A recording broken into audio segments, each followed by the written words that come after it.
اعوذ باللہ من الشیطان الرجیم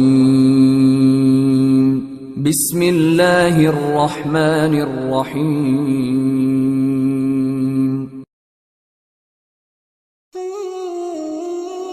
جیسے کہ اسلام میں جمعہ عزت والا ہے، عیسائیوں کے لیے اتوار اور ہندوؤں کے لیے منگل، اسی طرح یہودیوں کے لیے ہفتے کا دن محترم تھا، مگر فرق اتنا ہے کہ اسلام میں صرف ان لوگوں پر جن پر جمعے کی نماز فرض ہے، جمعے کی پہلی اذان سے ختم نماز تک اور دنیاوی کاروبار کرنا حرام ہے۔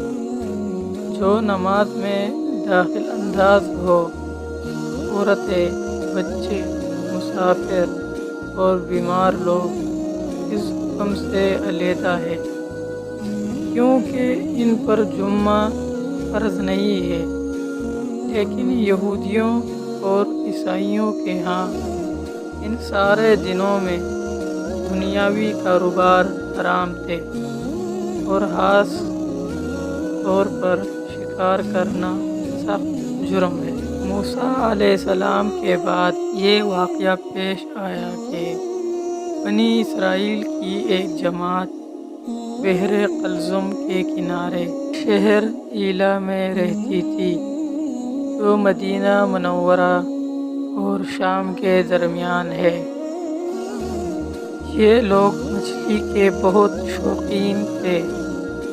عرب کی شان یہ کہ ہر ہفتہ اس دریا میں بے شمار مچھلیاں نمودار ہوتی تھیں، تو ان کے امتحان کے لیے اس مچھلی کی زیارت کے لیے، جس کے پیٹ میں حضرت یونس علیہ السلام رہتے تھے، باقی دنوں میں سب مچھلیاں غائب ہو جاتی تھیں۔ ان کے منہ میں پانی بھر آیا اور سوچنے لگے کہ کس تدبیر سے ان کا شکار کرنا چاہیے، جس سے شکار بھی ہو جائے اور ہفتے کے دن کی بے حرمتی بھی نہ ہو۔ آخر ان عقل مندوں نے یہ سوچا کہ دریا کے ارد گرد بہت سارے گہرے غار کھودے اور دریا سے اس غار تک نالیاں بنا دے۔ جمعے کی شام کو ان نالیوں کا منہ کھول دیتے کہ پانی کے ساتھ مچھلیاں ان گڑھوں میں آ جائے، اور اتوار کے دن ان گڑھوں سے پکڑ لیتے تھے اور کہتے تھے ہم ہفتہ کو شکار نہیں کرتے۔ انہوں نے وہ مچھلیاں خوب کھائی اور فروخت کی، جس سے یہ بڑے مالدار ہو گئے۔ 40 یا 70 سال تک ان کا یہ عمل رہا۔ یہ لوگ کل 70,000 تھے۔ ان کی 3 جماعتیں بن گئی، ایک تو شکار کرنے والوں کی، دوسرے اس سے منع کرنے والوں کی، اور تیسرے خاموش رہنے والوں کی۔ یہ لوگ کل 12,000 تھے۔ جب شکاریوں نے ان کی نصیحت نہ مانی تو انہوں نے اپنے اور ان کے درمیان ایک دیوار بنا کر شہر کے 2 حصے بنا دیے اور کہا کہ ہم ان کے ساتھ نہ رہیں گے، ہم پر عذاب نہ آ جائے۔ یہاں تک کہ داؤد علیہ السلام کا زمانہ آ گیا۔ آپ نے ان کو شکار کرنے سے منع کیا اور فرمایا کہ اے بے وقوفو، قید کرنا ہی تو شکار ہے، جیسے کوئی ہرن کو جال میں پھنسا لے۔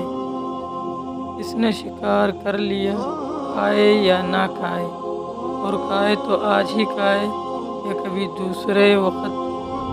عریضہ کے ہفتے کے دن تمہیں شکار کی ممانعت ہے، نہ کہ فقط ہاتھ میں پکڑنے کی یا کھانے کی۔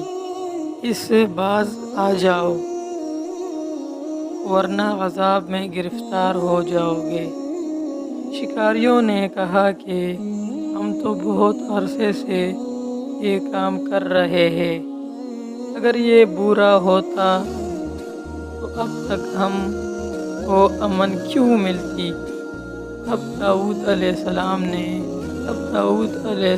نے بددعا فرمائی، جس سے رب کا عذاب آ گیا اور رات میں یہ سب کے سب بندر بن گئے۔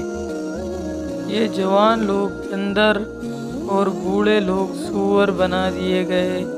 ان کے عقل و خواص تو باقی رہے، مگر ان کی قوت گویائی جاتی رہی اور جسموں سے سخت بدبو نکلنے لگی۔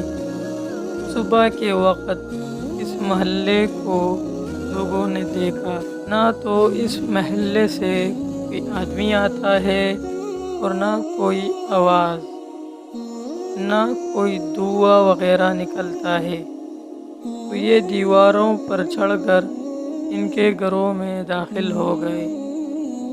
وہ بندر ان کو دیکھ کر ان کی طرف دوڑے اور ان کے قدموں سے لپٹنے لگے اور ان کے کپڑے سونگھتے اور روتے تھے۔ ان لوگوں نے کہا کہ کیا ہم نے تمہیں شکار کرنے سے منع نہ کیا تھا؟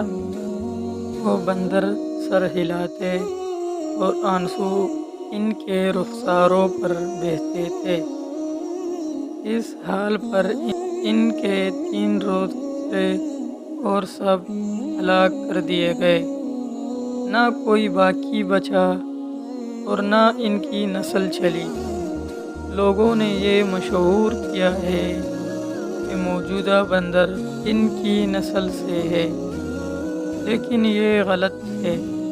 ان سے پہلے بھی بندر تھے اور یہ موجود بندروں سے پہلے بندروں کی اولادوں میں سے ہی ہے، کیونکہ صحیح روایت میں ہے کوئی مسح شدہ قوم 3 دن سے زیادہ نہیں جیتی، نہ کھاتی ہے نہ پیتی ہے اور نہ ہی ان کی نسل چلتی ہے۔